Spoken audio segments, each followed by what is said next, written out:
Shalom Bapak Ibu saudara-saudari terkasih, jumpa lagi dalam Suara Gembala. Melanjutkan akan sejarah gereja, saudaraku.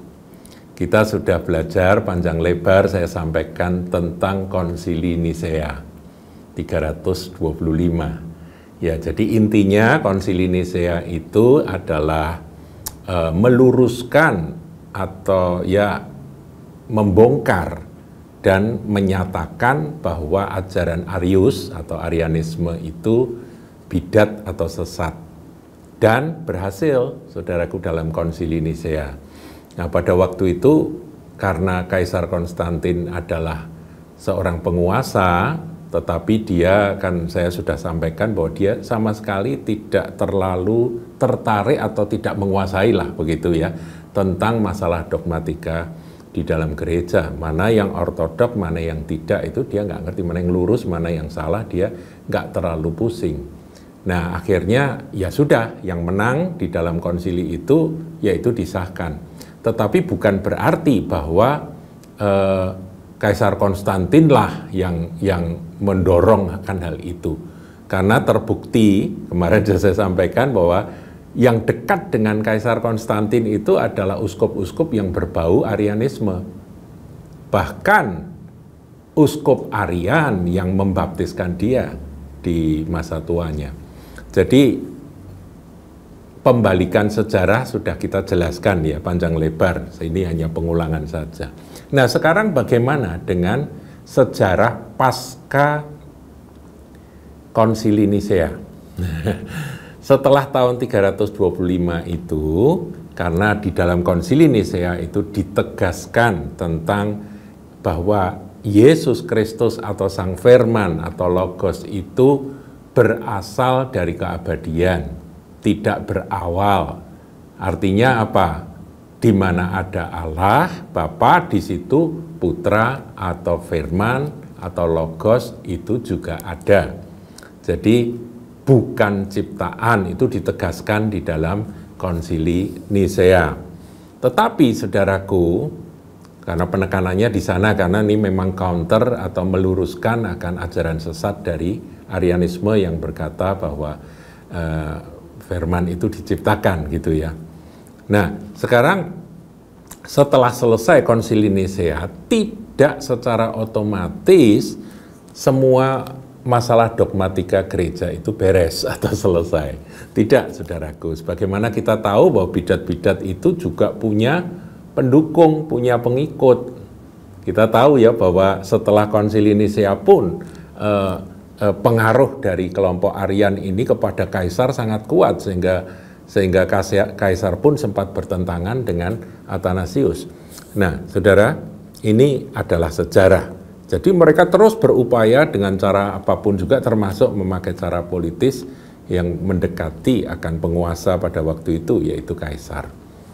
Nah, tetapi kredo atau pengakuan iman dari Konsili Nisea itu sudah ditetapkan dan itu menjadi acuan dari seluruh umat Tuhan pada waktu itu. Namun, ajaran bidat masih tetap, saudara ya. Mengapa demikian? Masih tetap ada, tetap bermunculan. Saya ingin bacakan, saudara, apa yang Tuhan Yesus sudah sampaikan di dalam Matius 18 ayat 6 sampai 9. Tetapi barang siapa menyesatkan salah satu dari anak-anak kecil ini yang percaya kepadaku. Yang dimaksud anak-anak kecil itu adalah jemaat yang polos-polos, yang nggak banyak ngerti tentang teologi macam-macam, istilah-istilah macam-macam ya, saudara. Nggak banyak ngerti. Seperti jemaat saat ini, kalau kita pakai istilah-istilah teologis kan nggak banyak paham juga, saudaraku ya, kecuali mereka yang belajar ya. Jadi itu yang dimaksud anak-anak kecil itu mereka yang tulus, polos, ngalami Kristus, ngalami kasih kepada Tuhan Yesus, tetapi disesatkan oleh penyesat. Dikatakan, tetapi barang siapa menyesatkan salah satu dari anak-anak kecil ini yang percaya kepadaku, lebih baik baginya jika sebuah batu kilangan diikatkan pada lehernya lalu ia ditenggelamkan ke dalam laut. Tuhan memakai akan ilustrasi satu penghukuman yang mengerikan. Aneh ya, Tuhan Yesus kan penuh kasih. Tapi dalam hal menghadapi penyesatan, Tuhan sudah sampaikan akan sikapnya yang sangat keras dan tegas. Kemudian ayat 7, Tuhan mengutuk, celakalah dunia dengan segala penyesatannya. Memang penyesatan harus ada. Ini yang harus digarisbawahi. Jadi jangan heran saudaraku, sudah diluruskan di sidang di Konsili Nisea ya, Muktamar Nisea itu tahun 325 sudah sepakat, sudah dibuat kredonya atau pengakuan imannya. Nah kok masih bermunculan? Karena ini saudaraku, memang penyesatan harus ada. Tetapi celakalah orang yang mengadakannya. Jadi kita harus menjaga dan mewaspadai pengajaran kita. Saya mengajar, saudaraku, dalam lingkungan terbatas. Tapi saya juga harus takut dan gentar dengan apa yang Tuhan Yesus katakan ini.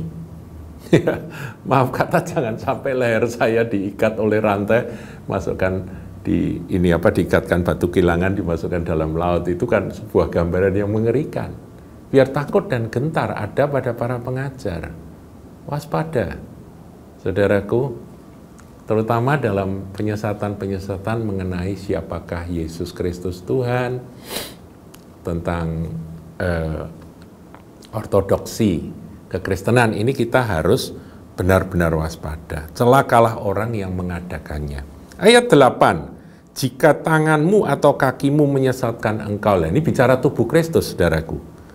Penggalah dan buanglah itu. Jadi meskipun ada di dalam bagian kita, tapi kalau dia memang sumber kesesatan dan tidak mau diluruskan, ya ini yang dilakukan oleh para bapak-bapak gereja masa itu, yaitu mengekskomunikasi akan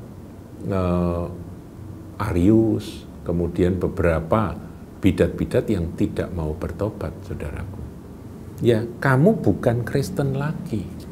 Dulu pernah saya sampaikan, saudaraku, ya, bahwa mereka yang menolak akan sehakikatnya Logos itu dengan Bapa. Sebab Logos itu memang bagian dari Bapa yang tidak bisa lepas. Dia ada di dalam Bapa, dia satu dengan Bapa. Meskipun misteri Allah dinyatakan bahwa Logos itu jadi manusia, putra Allah yang pribadinya terpisah dari Bapa. Ya, inilah iman Kristen yang unik, tetapi itu yang diajarkan oleh Alkitab. Nah, saudaraku, ada orang-orang yang tadinya di dalam tubuh Kristus, tapi dia menyesatkan. Penggalah dan buanglah itu, diekskomunikasi. Karena lebih baik bagimu masuk dalam hidup dengan tangan kudung atau timpang daripada dengan utuh kedua tangan dan kedua kakimu dicampakkan ke dalam api kekal. Nah, ini urusannya api kekal, saudaraku, kalau sesat ini ya, sesat pengajaran ini. Saudara menganggap Yesus ciptaan itu sesat berat loh, saudara, bukan ringan loh. Karena itu sudah tidak di dalam Kristus lagi. Itu berat itu. Jadi saya harus sampaikan. Jadi sekali kita percaya Yesus bahwa dia putra Allah, dia adalah firman Allah yang menjadi manusia, dia adalah juru selamat penebusku, maka dia sehakikat dengan Bapa. Kalau Tuhan Yesus berkata aku dan Bapa adalah satu itu bukan berarti sama loh ya. Satu dan sama itu beda. Satu itu satu hakikat, satu esensi. Ya nanti kita akan belajar bahwa konsili berikutnya setelah Nisea itu namanya Konsili Konstantinopel. Di situ ditetapkan bahwa Yesus itu homoousios dengan Bapa. Logos atau firman atau Yesus atau putra itu homoousios. Homo itu sama, ousios itu hakikat ya. Jadi sama hakikat, sama esensi, sama zat ya, kalau istilah kita adopsi dari istilah saudara-saudari Muslim itu zat gitu ya, zatnya satu, zat Allah, intinya itu sama. Nah, saudara, saya bacakan lebih lanjut ya, tadi itu penggal-penggal gitu ya, kudung timpang daripada dengan utuh kedua tangan dan kedua kakimu dicampakkan dalam api kekal. Jadi urusannya itu neraka. Ayat 9, dan jika matamu menyesatkan engkau, cungkilah dan buanglah itu, karena lebih baik bagimu masuk dalam hidup dengan bermata satu daripada dicampakkan dalam api neraka dengan bermata dua. Jadi sekeras itu, setegas itu Tuhan Yesus berbicara tentang penyesatan. Oleh sebab itu saya sampaikan kepada sidang jemaat yang dikasihi oleh Tuhan, kita kuat di dalam pemahaman kita, pengertian kita, pengenalan kita akan anak Allah. Nah, kemudian dalam sidang berikutnya, karena masih ada penyesat-penyesat yang bermunculan itu, saudaraku ya, maka diadakan lagi konsili, itu cukup lama, yaitu tahun 382 Masehi, jadi puluhan tahun setelah 325 ya. Nah, dalam konsili Konstantinopel, yang hadir pada waktu itu para uskup itu 318 orang hadir. Di dalam konsili tersebut dijelaskan tambahan bahwa anak, tadi sudah saya singgung, yaitu homoousios dengan Bapa ya. Jadi anak, firman, logos itu homoousios dengan Bapa, sama hakikat. Ousia itu hakikat. Dan juga ada satu, ya ini juga menanggapi tentang adanya bidat yang muncul selama beberapa puluh tahun itu, bidat baru yang mengakui, jadi nggak Arian, mereka nggak suka dengan Arianisme, jadi mengakui bahwa logos itu berasal dari kekekalan, firman itu bukan ciptaan, tetapi ya karena ini pengetahuannya masih terus bergerak, saudaraku ya, mereka mengatakan, menyatakan, mengajarkan bahwa Roh Kudus itu ciptaan. Nah, ini repot, saudaraku. Akhirnya dari pancingan munculnya bidat ini, pancingan saya sebut, maka sidang itu akhirnya serius menanggapi, menyelidiki, dan menemukan bahwa sebagaimana, ya banyak ayat, saudaraku, mengatakan bahwa Allah itu adalah roh. Berarti roh Allah dan Allah itu tidak bisa dipisahkan. Betul ya, saudaraku ya.